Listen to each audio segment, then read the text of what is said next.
Bonjour, un petit tutoriel concernant les feuilles de style. Il ne s'agit pas ici, pour aujourd'hui en tout cas, de détailler les feuilles de style. On va tout simplement se limiter à voir comment pouvons-nous utiliser une feuille de style de manière à pouvoir travailler plus aisément au niveau de l'HTML. Très bien, alors comme je vous l'ai dit en classe, l'HTML correspond, je dirais, à la structuration de votre contenu informatif. C'est-à-dire que c'est par les balises HTML que vous allez organiser le contenu informatif. Mais vous ne ferez rien de plus avec HTML.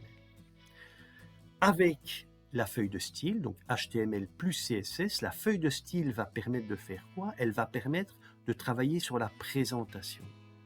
Alors pourquoi est-ce qu'on sépare les deux? Pourquoi séparer l'HTML de la présentation? Pourquoi séparer la structure de la présentation? Tout simplement parce que ça va vous permettre de clarifier votre code. Effectivement, le fait de ne pas intégrer dans les balises HTML, comme on le faisait par le passé au demeurant, la présentation des différentes balises, c'est-à-dire le look des différentes balises, va vous permettre de clarifier le code. Ça va faciliter les mises à jour dans la mesure où vous allez pouvoir lier plusieurs pages HTML.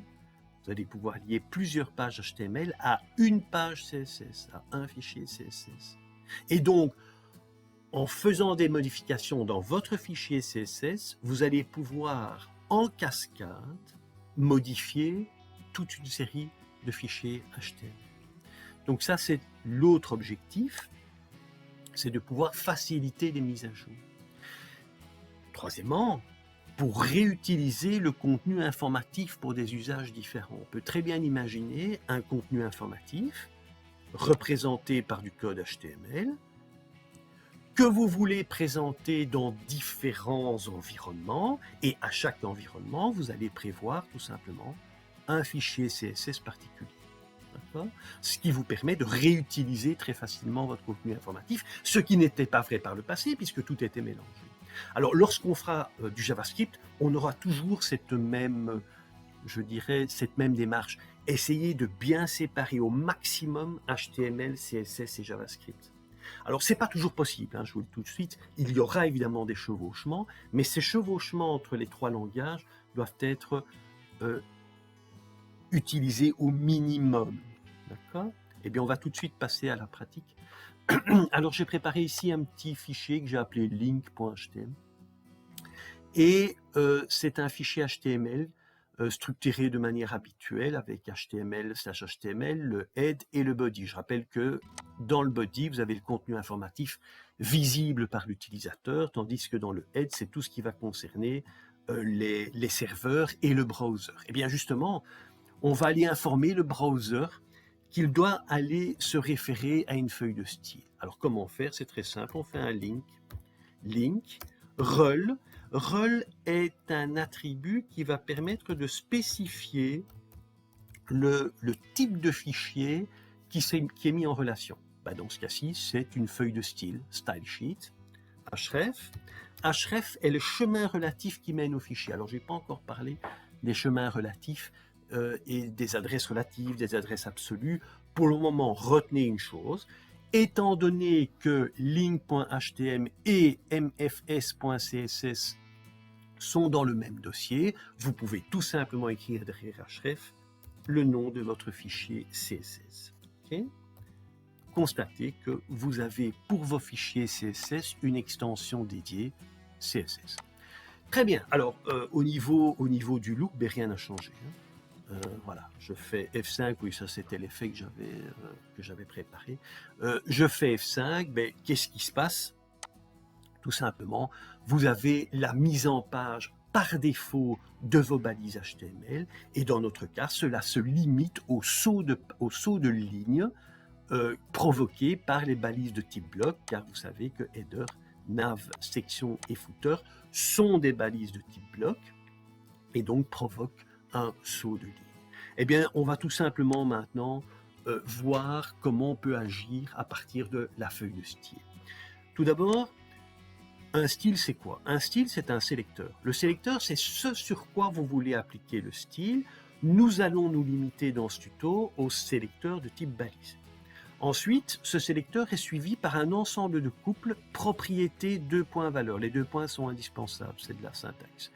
Donc on va, évidemment, les balises, selon le type de balise, on aura des propriétés qui changent, évidemment. Et à chacune de ces propriétés, on va pouvoir associer une valeur. Et le tout est encadré par des accolades. Ben, c'est simple, hein, on y va. Je vais mettre un style sur le header. Dans ma feuille de style, je dis header, ça c'est le sélecteur, j'insiste sur le vocabulaire. J'insiste sur le vocabulaire, c'est mon sélecteur. Sur mon sélecteur, je vais prendre un premier couple non-valeur. Le nom caractérise une propriété. Je vais prendre la propriété background. D'accord ? 2 points. Et je vais mettre background red. Je termine par un point virgule. Bon, ne vous occupez pas pour le moment de la couleur. Il y a 36 façons de déterminer une couleur en CSS. Pour le moment, on utilise les noms des couleurs. Je vais simplement utiliser red et je vais associer donc en arrière-plan la couleur rouge.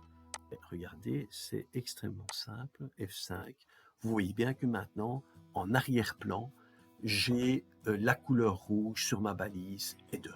Alors, vous remarquez que la balise header occupe toute la largeur de l'écran. C'est assez normal. Pourquoi? Parce que par défaut, une balise de type bloc occupe 100% de son conteneur. Alors c'est quoi le conteneur? Eh bien, le conteneur de header, c'est body. Vous serez d'accord avec moi pour dire que le conteneur de nav, c'est aussi body. Le conteneur de section, le conteneur de section c'est body, le conteneur de footer c'est aussi body. Ça veut dire que le conteneur, c'est la balise dans laquelle la balise dont vous vous occupez est contenue. Eh bien, par défaut, c'est toujours 100%. Maintenant, ce qu'on peut faire, c'est ceci. C'est de dire, tiens, voilà, on va dans la feuille de style, de dire, je veux un width, c'est-à-dire une largeur pour ma balise header, donc pour ce sélecteur-là, je veux un width de 80%. 80% de quoi? 80% de la taille du conteneur. Or, mon conteneur, c'est le body, et le body fait 100% de la taille de l'écran, enfin de la fenêtre dans laquelle votre page s'est ouverte. Mais vous pourriez faire ceci, hein? On va voir l'effet d'abord. On va voir l'effet, F5. Vous voyez bien que maintenant, j'occupe, la balise header occupe 80% de son conteneur et le conteneur body occupe 100% de la largeur de la fenêtre. Maintenant, ce que je pourrais faire, c'est ça. Hein. Je pourrais simplement dire, voilà, je prends un sélecteur qui est le sélecteur body. Toutes les balises peuvent faire évidemment office de sélecteur. Et je vais lui donner un width, allez, de 50%. Ça veut dire que le body de ma page va occuper 50% de la taille de la fenêtre dans laquelle ce body s'est ouvert, en largeur évidemment. Eh bien, ici je vais mettre 100%, c'est par défaut, CTRL S.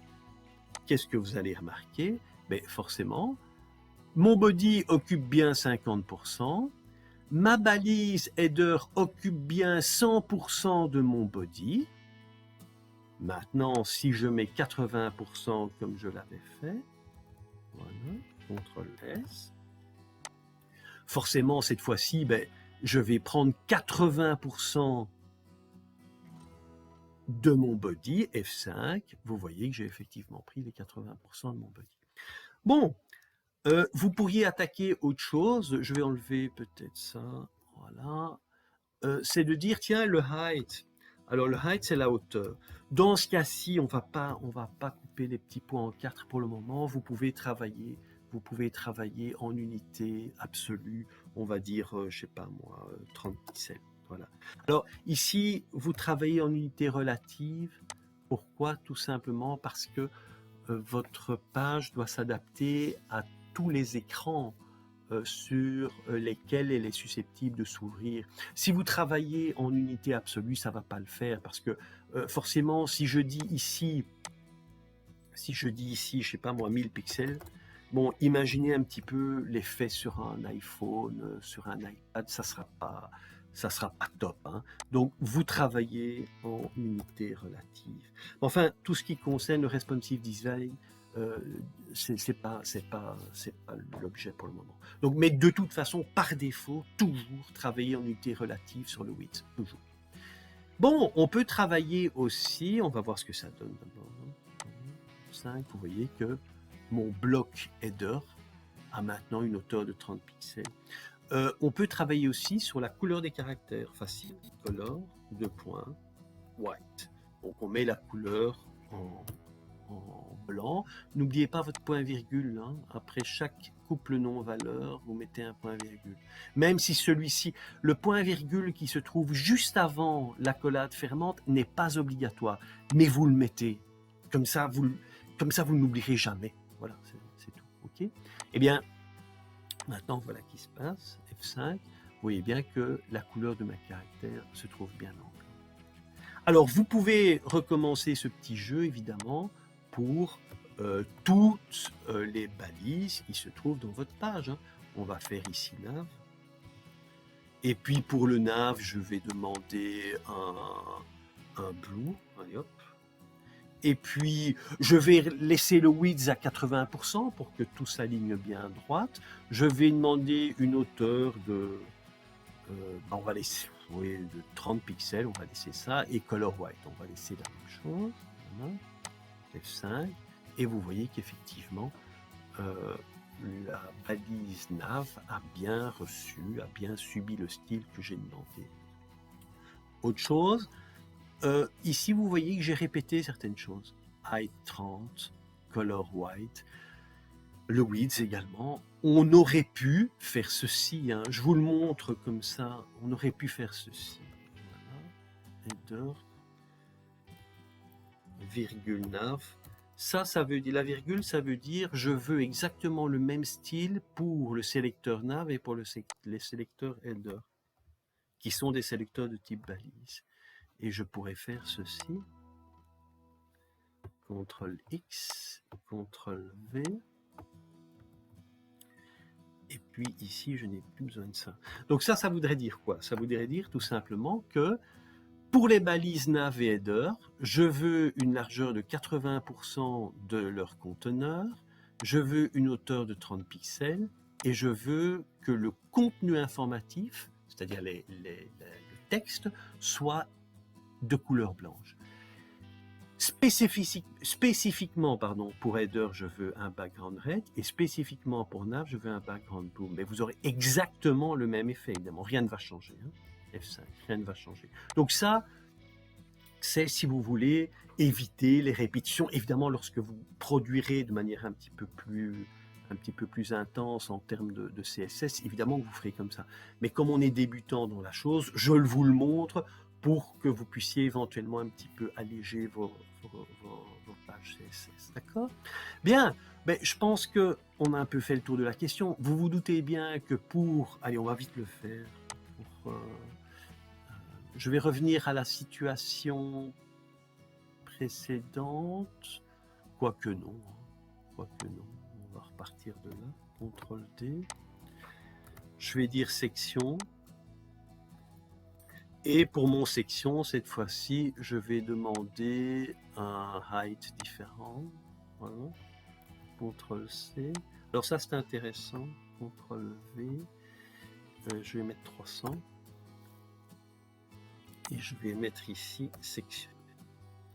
Donc, on est bien d'accord que maintenant, pour la balise section, pour la balise nav, pour la balise header, alors en CSS, pour le sélecteur section, pour le sélecteur nav, pour le sélecteur header, je veux une largeur de 80%, un height de 30 et un color de white. Et vous allez me dire, oui, mais ici, il y a un bins. Il y a un bins, pourquoi? Parce que un peu plus bas, je demande un height de 300 pixels, non pas de 30. Alors, il faut savoir qu'une feuille de style est lue de haut en bas. Donc, on rentre d'abord à la ligne 1, puis on terminera ici à la ligne 17. Si pour mon section, j'ai demandé un height de 30 pixels, il est évident que ce height va être appliqué. Mais, comme le browser rencontre à la ligne 16 pour le sélecteur section un height de 300 pixels, eh bien, il va tout simplement réactualiser la propriété height, elle était à 30, mais maintenant elle va devenir à 300, c'est tout. Ça là ne pose aucun souci, hein. Ça ne pose absolument aucun souci. Tout simplement, votre feuille de style est lue de haut en bas. Alors ici, j'ai un blue, forcément, c'est pas... On va les différencier, je vais mettre un yellow. Oui, mais si j'ai une écriture blanche, bon, on va le refaire, alors regardez. Si je mets yellow, ça va très très bien fonctionner. F5. Et puis vous dites l'écriture blanche, ça se voit pas beaucoup, hein. Eh bien, on va refaire la même chose qu'avec la hauteur, qu'avec le height. Je vais tout simplement déterminer juste pour le section. Je sais pas, moi, on va mettre la couleur par défaut. CTRL S. Vous voyez que ça fonctionne très bien. Donc, au moment où la feuille de style est élue, section a bien reçu un height de 30 et un color de white. Okay. Et au moment où on arrive à la ligne 14, je demande que pour ma balise section, j'ai un background yellow, j'ai un height de 300 et une couleur de caractère black. Eh bien, il n'y a aucun souci avec ça, tout simplement parce que c'est le dernier style déterminé qui va être appliqué. Okay. Et puis, vous pourriez très bien imaginer ici, CTRL-C, CTRL-V, le footer. D'accord. Et cette fois-ci, je vais mettre un dark cyan, histoire que ce soit joli. Et je vais ici mettre footer. Voilà. Donc cette fois-ci, mon footer aura bien 30 pixels de hauteur. La couleur des caractères sera verte, la largeur de mon bloc sera bien de 80% de son conteneur. Il y a juste une chose qui va varier avec les autres, c'est le background. D'accord. Eh bien, c'est parti. F5. Et effectivement, tout fonctionne très bien. Voilà. Qu'est-ce qu'il y a à dire de plus là-dessus? Ben rien. Je vous demanderai simplement, puisqu'on est au début de l'année quand même, hein, on est au tout début de l'année, c'est de bien pouvoir manipuler le sélecteur de type balise. Je rappelle que quand vous les séparez par des virgules, vous allez demander pour tous ces sélecteurs le même style. Et 4 propriétés qu'on va utiliser beaucoup dans ce début d'année qui sont width, height, color et background. Ok, c'est fini pour aujourd'hui. À très très très bientôt.